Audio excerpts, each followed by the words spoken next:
Quero convidar vocês para ler as Escrituras no livro de 1 Reis, capítulo 19. 1 Reis, capítulo 19, versículo 1 ao versículo 7. Saudamos a todos os nossos irmãos que estão nos acompanhando através da internet. Que Deus abençoe e recompense cada um. Vamos ler então, acho que todos acharam, né? E Acabe fez saber a Jezabel tudo quanto Elias havia feito e como totalmente matara todos os profetas à espada. Então Jezabel mandou um mensageiro a Elias a dizer-lhe: assim me faça os deuses e outro tanto, se de certo amanhã a estas horas não puser a tua vida como a um deles. O que vendo ele se levantou e para escapar com vida se foi e veio a Berseba, que é de Judá, e deixou ali o seu moço. E ele se foi ao deserto o caminho de um dia, e veio e se assentou debaixo de um zimbro, e pediu em seu ânimo a morte, e disse: já basta, ó Senhor, toma agora a minha vida, pois não sou melhor do que meus pais. E deitou-se e dormiu debaixo de um zimbro. E eis que então um anjo tocou e lhe disse: levanta-te e come.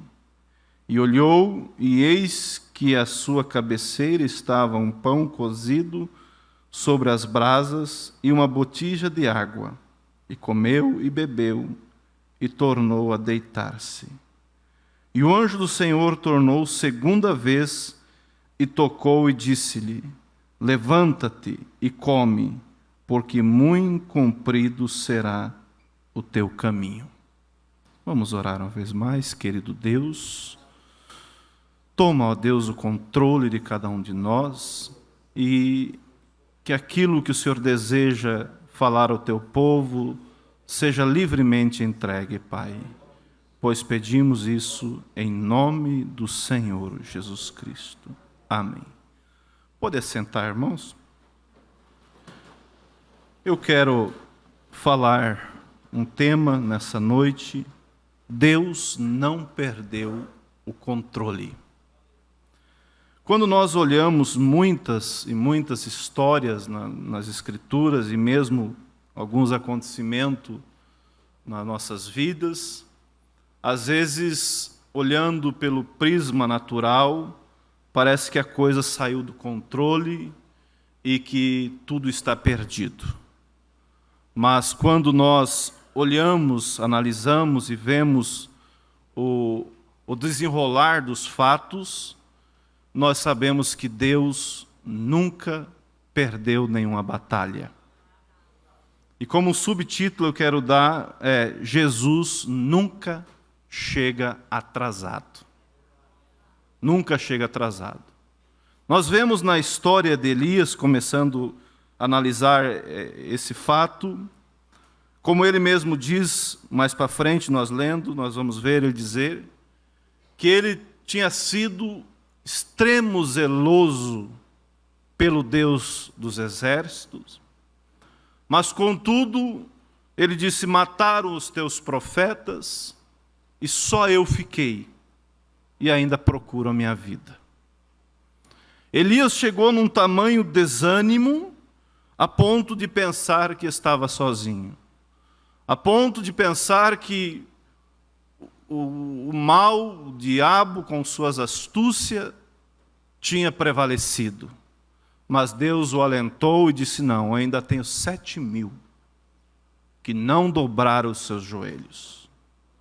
Embora às vezes, quando nós olhamos na história da Bíblia, parece que o diabo ele vai, como hoje nós ouvimos a demonstração do pastor sobre os selos de Apocalipse, Parece que o diabo ele vai vencendo a todo instante, vai pisando em cima da semente, a semente eleita, e parece que não vai ter volta, né?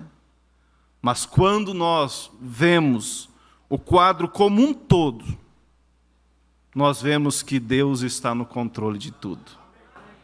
Acabe, nós sabemos, o rei que reinou na época, no período do profeta Elias, ele era aquele homem, vamos dizer assim, aquele crente comprometido, aquele crente comprometido com as coisas erradas, com o pecado, descomprometido com as coisas de Deus, um homem sem espinhaço, um homem influenciado, né, pela sua esposa. Nós sabemos, casou-se com uma pagã, permitiu com que ela trouxesse o paganismo dela para dentro de Israel, permitiu que ela introduzisse os seus credos, e o pecado ia, como diz, de vento em polpa. Parecia que Deus não estava vendo. Chegando para Nabote, ele disse: me vende a tua vinha. Aí Nabote disse: não posso vender a minha vinha, isso é herança de meus pais. E ele, como quero dizer assim, aquele meninão dengoso, né? Não tinha coragem de fazer, mas consentia com quem fazia. Foi para casa, burrento, e ali Jezabel chega para ele, aquela idólatra, filha de Satanás, disse: o que está acontecendo?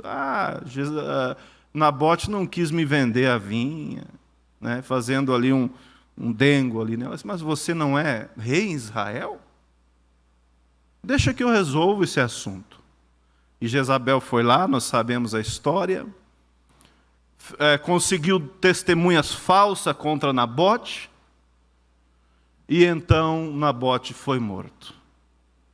Olhando assim de uma maneira natural, parecia que Deus não estava vendo, mas Deus, como eu disse, sempre está no controle. O guarda de Israel não dorme. Os olhos de Deus tudo vê. Foi lá, e então após a morte de Nabote, lá vai o Acabe e possui a vinha, e ali ele pensa que está tudo certo, né? O homem está morto, testemunhas falsas, mas recebe a visita inesperável de Elias, né?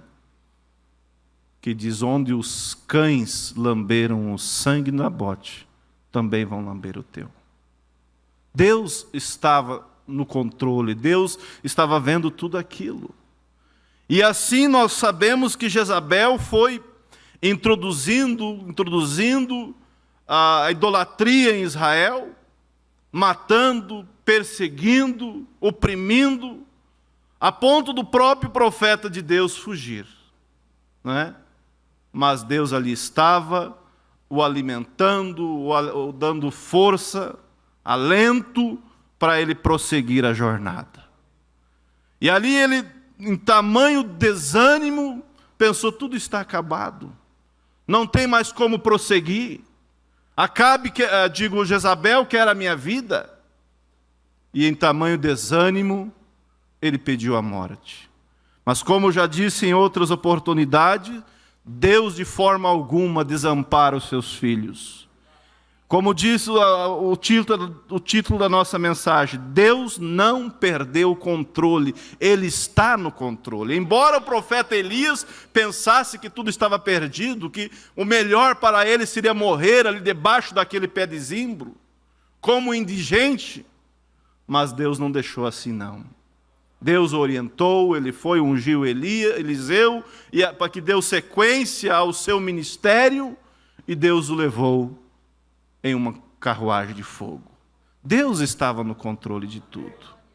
Por isso, irmãos, nós devemos conhecer essa força que está à nossa disposição. Quantas pessoas iniciam a caminhada, vão até uma altura, chegam em um determinado problema e param, desanima, acha que não vai dar conta, volta para trás. Mas quando o homem, quando a mulher tem essa convicção, que como diz a palavra de Deus, que aquele que em nós começou a boa obra aperfeiçoará, ele vai em frente. Há momentos que nós não entendemos, há momentos que nós não compreendemos, como o próprio Elias não compreendia. Mas havia um que estava no controle de tudo. Às vezes nós, como humanos, podemos nos desesperar, preocupar, ficar apavorado. Mas lembre-se, irmãos, Deus conhece o fim antes do começo. E a Bíblia diz no livro de São João 3, capítulo 16, que Deus enviou o seu Filho ao mundo para que todo aquele que nele crê não pereça, mas tenha a vida eterna. Então nós, como cristãos, nessa caminhada, nós tomamos posse da palavra de Deus e vamos em frente. Sabendo que não é pela nossa própria capacidade. Fazemos sim aquilo que está no nosso alcance, fazemos sim aquilo que nos compete, mas quem realmente define a guerra, quem realmente define a luta é o nosso Senhor Jesus Cristo. Lembrando agora de Sansão, o que Sansão poderia fazer se não fosse o poder de Deus, a mão de Deus na vida dele? O que ele pôde fazer após ele brincar com as coisas de Deus e perder o poder, perder a graça de Deus? Acabou sendo uma chacota do inimigo, foi puxar lá o moinho dos inimigos, ser um palhaço dos inimigos. Mas enquanto, veja bem, ele estava no propósito de Deus, no caminho de Deus, entende? Ele vencia todas e quaisquer batalha. O que ele precisava fazer? Ele precisava simplesmente se colocar na mão de Deus e saber que era Deus quem ia dar a definição da sua vitória. Tinha força, sim, a força de Deus. Mas mesmo assim, nós sabemos que ele matou 1000 filisteus com a queixada de jumento. E fora, como vimos o pastor algumas vezes pregar, fora aqueles que saíram manco, uma perna quebrada, um braço quebrado. O que podia uma queixada de jumento fazer? Mas, como disse o pastor Febroni uma certa vez, quando Sansão golpeava, Deus golpeava junto. Então aquela queixada que no primeiro golpe se moiria, viraria em pedaço, se tornava como um aço. Deus é aquele que define, Deus está no controle. Por isso o que devemos fazer é tomar Deus em sua palavra e decretar a nossa chegada. Aquele que em nós começou a boa obra aperfeiçoará. Ah, mas eu sou fraco, eu não dou conta. Ninguém de nós damos conta por nós mesmos. Mas há uma coisa, vamos andando, vamos golpeando e Deus irá golpear junto.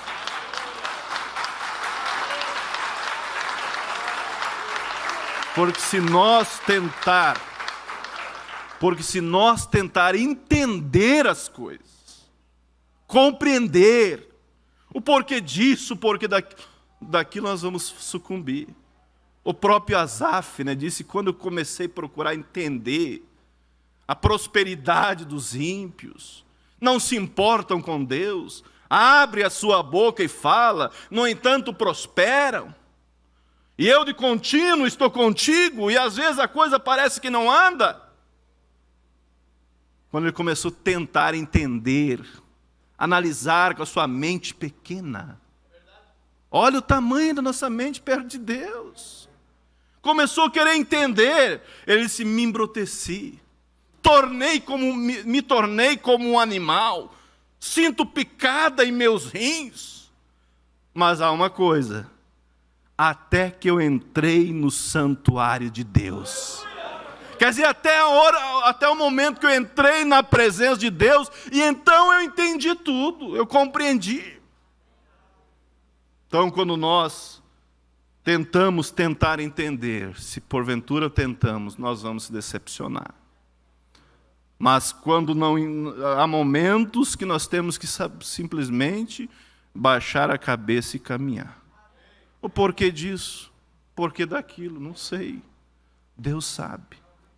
Na mensagem das mães, eu estava lendo ali o profeta dizendo, naquele dia, muitos nós que estão em nossas mentes, o porquê disso, o porquê daquilo, com aqueles dedos majestosos de Cristo, né, serão desatados. Por isso nós temos que andar, olhando para frente, sabendo que o nosso Deus, ele está tudo o controle na mão dele, não perdeu o controle de nada. Tudo ele tem controladinho. Ele conhece o fim antes do começo. Ele sabe o que você e eu vamos enfrentar amanhã. Ele sabe a luta que nós vamos enfrentar daqui a um ano, se porventura ainda estivermos aqui. Por isso, se a nossa vida está na mão dele, ele sabe melhor. Sadraque, Mesaque, Abednego, ali vivendo na Babilônia, sendo um dos príncipes ali, tendo toda a regalia, mas de repente vem algo que fere com a fé deles. E agora eu pergunto, será que era somente Sadraque, Mesaque e Abednego que estava na Babilônia dos judeus, do povo hebreu? Será que era somente esses 3? Mas a Bíblia relata que 3 não se dobrou. E os outros? Por isso, irmãos, em relação à nossa fé, nunca pode existir meio termo. Deus fala da era de Laodiceia, porque és morna, não és frio nem quente, vomitar-te-ei da minha boca. Não é nem uma coisa nem outra. Não tem um posicionamento. Pensa que se engana a si mesmo e engana a Deus, não há como. Quando saiu o edito do rei, falando de Sadraque, Mesaque e Abednego, que quando a buzina tocasse, a música tocasse, todos deveriam se dobrar perante a sua estátua. Todos se dobraram, exceto Sadraque, Mesaque e Abednego. Todos se dobraram. Agora, por certo, muitos pensaram assim, eu vou me dobrar, mas eu não vou me dobrar diante da estátua, eu vou fazer uma oração ao meu Deus. Deus conhece o meu coração. Se enganou a si mesmo. Deus espera homens e mulheres que realmente possam tomar Ele em sua palavra. E quando nós realmente nos posicionamos por Deus, nós sabemos que é questão de tempo. E nós estaremos do outro lado. Porque a Bíblia diz, né, que o Espírito de Deus testifica junto ao nosso Espírito, somos filhos de Deus. Mas Sadraque e Mesaque não se dobrou. Não teve meio termo. Não teve. E o diabo, ele é estrategista, ele usa maneiras, ele usa argumentos. Veja, quando que você vê um rei voltando atrás e dando uma segunda oportunidade? Nunca. Mas em relação a Sadraque, Mesaque e Abednego, ele voltou atrás. Ele voltou e se dispôs a tocar a banda de novo. Irmãos, vocês entendem, né? Você é um bom profissional, só tem esse probleminha aqui. Você é uma boa profissional, o salário é bom, mas tem que usar calça. Quando nós temos um compromisso com Deus, a nossa fé não está para negócio. Ah, mas eu vou perder o emprego. Posso até perder meu emprego, mas não vou perder o meu prestígio diante de Deus. Não vou ferir a Deus. Vai passar por dificuldade, mas vou passar com dificuldade com Deus comigo. Agora, que adianta a bonança e lá na frente o inferno? Por isso Jesus disse, quem ouve as minhas palavras e as pratica, assemelhá-lo-ei ao homem prudente que edificou a sua casa sobre a rocha. Correram os rios, sopraram os ventos e combateram aquela casa e não caiu. Porque estava edificado na rocha, na palavra de Deus, em Cristo. Porém, quem também ouve, né? Porque se tem um tempo que as pessoas ouvem a palavra de Deus, é esse tempo. Virou moda, né? Falar que crê em Deus, falar que tem fé em Deus. Tiago diz, você diz que crê em Deus? Faz bem. O diabo também crê e estremece. Então virou moda, né? Mas quem ouve as suas palavras e pratica. Podemos sim, não somos perfeitos, mas aquilo que está no nosso alcance, nós vamos andando, e pela graça de Deus, vamos andando de glória em glória até chegar do outro lado, porque a Bíblia diz que a vereda do justo é como a luz da aurora, que vai brilhando, brilhando até ser dia perfeito. Quando nós olhamos a trajetória da nossa vida, nós temos que ver uma crescente, nunca ver uma decrescente. E às vezes, se não cuidamos, começa a decrescer. E as coisas não acontecem num passe de mágica. Se a luz do justo se a vereda do justo é como a luz da aurora, é devagarinho, também a regressão é devagarinho. Quem ouve as minhas palavras e não pratica, assemelhá-lo-ei ao homem insensato que edificou a sua casa sobre a areia. Sopraram os ventos, combateram aquela casa e foi grande a sua ruína. Ele poderia dizer, foi o vento que derrubou a minha casa, foi a tempestade. Não, a mesma tempestade que bateu na tua casa, bateu na outra. Não é a questão do vento, não é a questão da chuva, é a questão do local que estava edificada sobre a areia. O outro estava edificado sobre a rocha, sobre a palavra de Deus. O problema vem para aquele que está sobre a palavra, o problema vem também para aquele que está sobre a areia.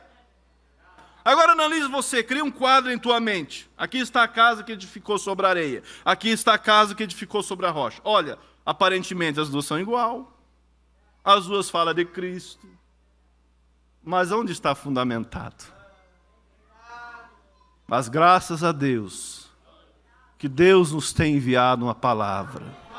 Deus nos tem enviado uma mensagem. Deus nos tem enviado a coluna de fogo para nos trazer, não para dentro do sistema, mas para nos trazer para dentro da palavra de Deus. E pode passar o tempo, pode passar as religiões, mas a palavra de Deus segue sendo a palavra de Deus. Os homens se modernizam, as religiões se modernizam, mas Deus segue sendo o mesmo. Que Deus nos ajude a prosseguir até o final. Deus não perdeu o controle. Deus não perdeu o controle da sua vida. Estás passando por dificuldade? Estás numa encruzilhada? Vai ceder? Não, Deus está vendo. Davi disse, fui moço e já sou velho. E nunca vi o justo mendigar o pão, nem a sua descendência desamparada. Ele está no controle. Essa é a fé que nos impulsiona, essa é a fé que nos faz caminhar, sabendo que um dia nós chegaremos lá, que um dia veremos os nossos queridos do outro lado. E que Deus nos mantenha, irmão. Se há uma preocupação, um desejo que eu tenho, que Deus nos mantenha na sua palavra, no espírito correto. Nunca nos deixe olhar para o lado, mas que Ele possa nos manter, porque Ele está no controle. Quando os Círios, né, vocês lembram aquela história dos Círios e o profeta Eliseu? Os Círios montavam uma estratégia para atacar Israel. Chegava lá, Israel estava, como diz o nosso ditado, armado até os dentes. Israel estava preparado, exército alinhado, todo mundo em prontidão, os sírios recuavam. Voltavas, hoje não deu certo. Alguma coisa aconteceu que nós ia atacar bem onde estava o exército de Israel. Vamos atacar pela outra banda. Ia lá de novo, Israel estava... Veja como nosso Deus, ele é glorioso, não é? Ele não perde o controle. Ele está ali. A Bíblia diz que desde o tempo da antiguidade, nunca com os seus ouvidos ouviu, nem com os olhos se viu, um Deus além de ti que trabalhe para aquele que nele espera. Nunca se viu, nunca vai se ver um Deus além do nosso, que trabalhe pelo seu povo, que esteja ali. Como a Bíblia diz que os anjos do Senhor acampam ao redor daqueles que temem. Não. Aí os sírios de novo, ia para o outro lado, lá estava de novo Israel pronto. O rei ficou bem nervoso, tem um traidor no nosso meio aqui. Mas apesar que eles eram inimigos de Israel, tinham ali que tinha um pouco de visão, né?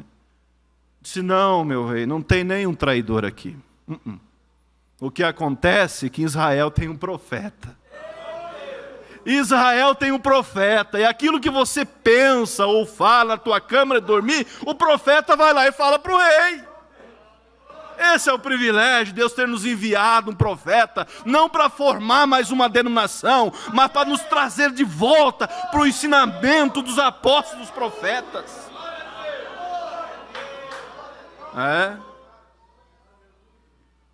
Tudo o que você pensa, o profeta vai lá e conta.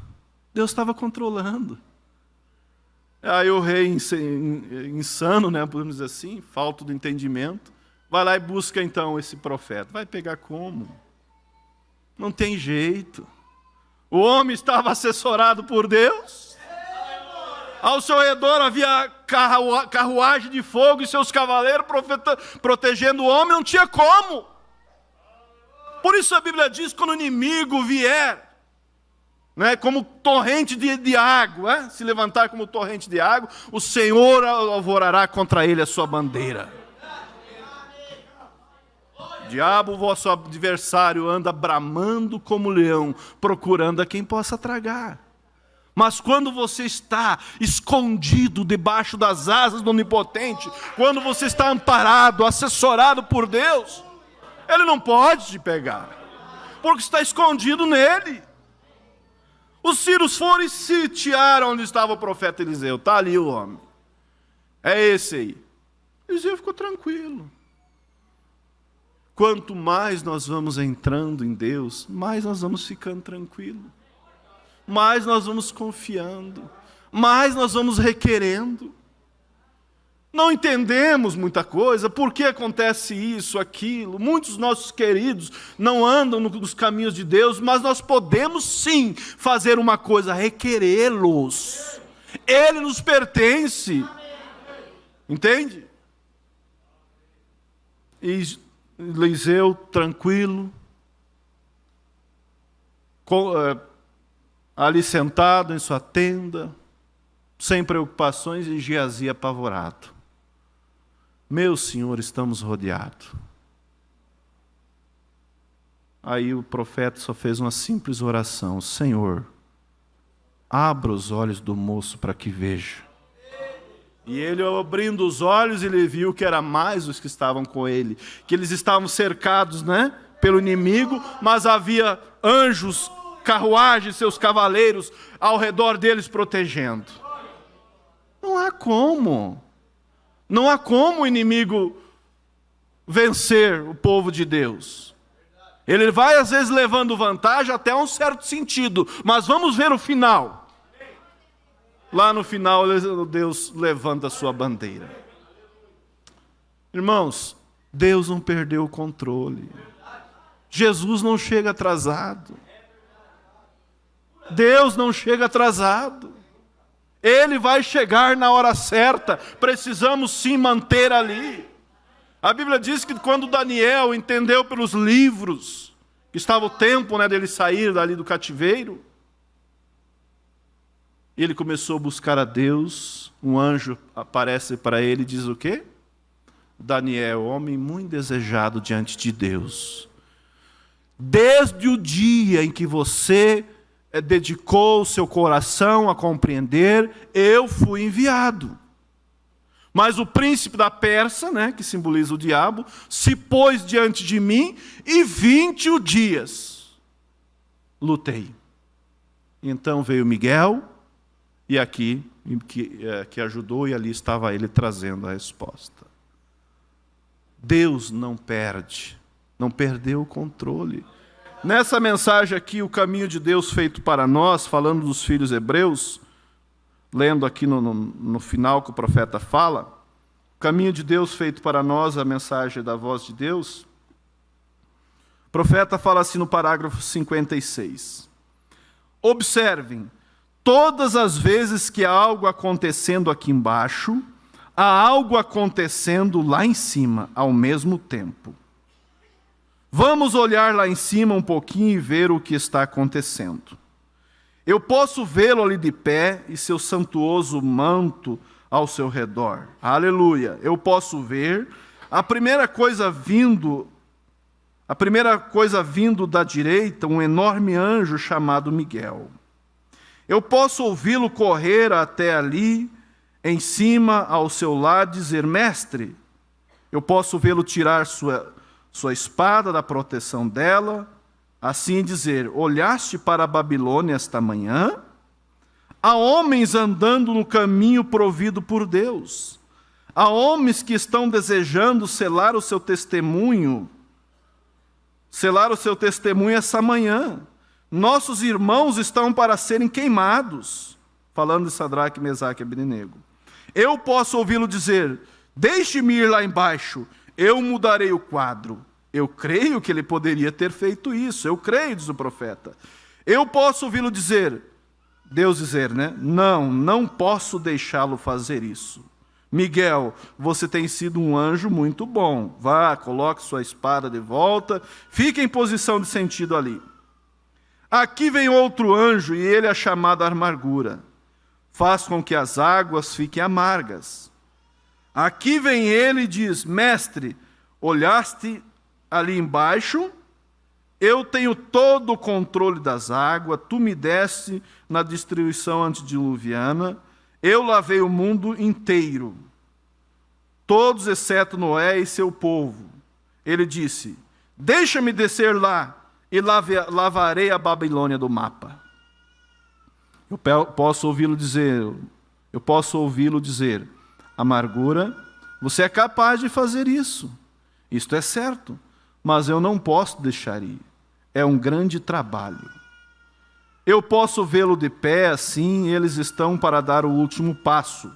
Eu posso vê-lo se levantar ali e dizer: vem aqui para um grande acúmulo de trovoada no além. Oh, que coisa! Ele obedeceu. Eu posso vê-lo ouvir dizer: vento do leste, norte, oeste, sul, vem aqui e levem esse acúmulo de trovoada. Eu vou dirigi-los como cavalo, eu vou assentado nesse cúmulo de trovoada esta manhã, como a carruagem. Eu vou até a Babilônia, eu mesmo. Aleluia. Eu posso vê-lo estender a mão, segurar um relâmpago na forma de zigue-zague e num estrondo atravessar os céus assim.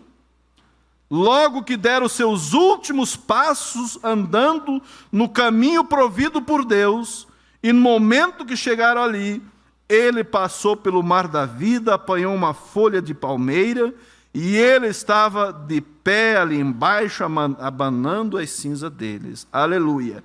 Ele sempre está ali quando o homem anda no caminho provido por Deus. Sim, Senhor. Na Babilônia estava acontecendo, né, aquela reunião, né, como nós falamos no princípio. Eles não se dobraram. O rei disse assim: quero ver qual o Deus que irá livrar vocês da minha mão. E os céus em prontidão. E eles disseram: nosso Deus, a quem nós servimos, pode nos livrar. Mas fique sabendo, ó rei, se ele não nos livrar, nós não vamos nos dobrar. Momento em que, a última esperança, por assim dizer, quando foram lançados na fornalha, o quarto homem estava lá. O próprio Deus. estava lá abanando a cinza deles. Por isso, irmãos, vale a pena nós olhar para Deus. Vale a pena nós ter essa fé ancorada e nunca, em momento alguma, tentar entender, mas crer e saber que se existiu homens que venceram, hoje existe homem, existe mulher que vencerão. A Bíblia diz que Elias era um homem sujeito às mesmas paixões que nós. Não era diferente. Tinha momentos de alegria, tinha momentos de tristeza, tinha momentos de desânimo, mas ele tinha Deus junto a ele para dar a ele o suporte e dar a ele a vitória. Por isso, irmãos, que Deus nos ajude nas horas das dificuldades. Parece que está tudo escuro, mas ainda há um Deus. Na mensagem O Amor Divino, encerro com essa parte, o irmão Brana conta aquela história da senhora de Cora, ali de Mênfis, vocês lembram, né? Ela, uma senhora cristã, servia a Deus, como ela mesma relatou para o profeta e disse: você lembra da sunamita, que não tinha um filho, e Elias deu um filho para ela? Sim, eu sou como aquela mulher, disse ela. Eu também não tinha um filho. Deus me deu um filho. E eu procurei criar ele para servir a Deus. Eu lavava roupa para dar o sustento para ele. E procurei criar ele para servir a Deus. Mas as más companhias o arrastaram. Foi para o mundo. E agora está aí morrendo com sífilis. Eu não posso ver o meu bebê morrer assim. Se pelo menos, disse ela, eu pudesse ouvir ele dizer: mãe, eu estou salvo, eu ficaria tranquilo. Mas ele está como perdido no mar. E ele diz: mãe, está escuro. E ele está indo sem esperança. Deus não tinha perdido o controle da oração, da petição daquela pequena viúva. Havia um avião passando por cima de Mênfis. E Deus faça com que aquele avião desça e pouse ele naquela cidade. O nosso profeta foi para o hotel, e ela de 3 horas da manhã, creio que era, orando a Deus, e de repente ela diz: Senhor, eu sou como aquela viúva. Para aquela viúva tinha o teu Elias. E onde está o meu Elias para mim? Onde está o teu Elias hoje? E disse ela: eu olhei e ali vinha você, com esse chapéu.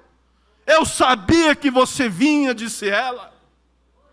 Eu sabia que ele não me deixaria decepcionada. E o irmão Brana conta que ele tinha o dom de orar pelos enfermos. E ela disse: eu sabia que ele não me deixaria decepcionado. E o irmão Brana então coloca as mãos sobre os pés daquele rapaz. Diz o irmão Brana: os pés pegajosos, a morte estava sobre aquele rapaz, e ele só fazia mãe, está escuro, e o profeta ora, e naquele momento o rapaz diz: mãe, começou a clarear, eu posso ver, e ali se levantou.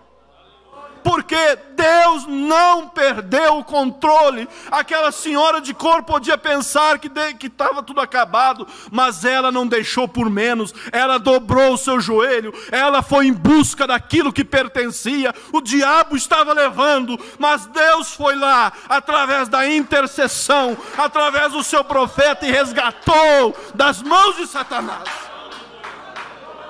Creio que 2 anos após isso, o irmão Brana desceu na estação para comprar alguns sanduíches.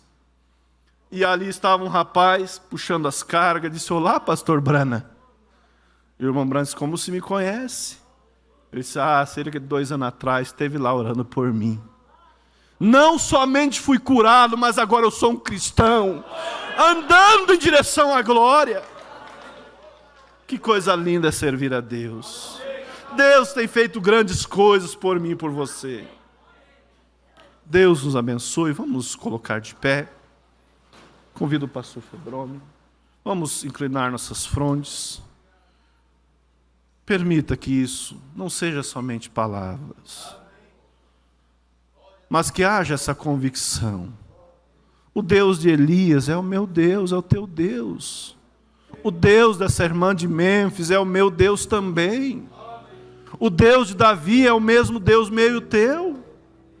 Davi tirou a sua ovelha das garras do urso, do leão, porque lhe pertencia. Não pela sua força, capacidade própria, mas pelo poder de Deus que estava diante dele. Por quê? Porque ele vivia debaixo da atmosfera divina. Ele conhecia o seu Deus. Por isso disse Davi para Salomão: e tu, meu filho Salomão, conheça o Deus de teu pai.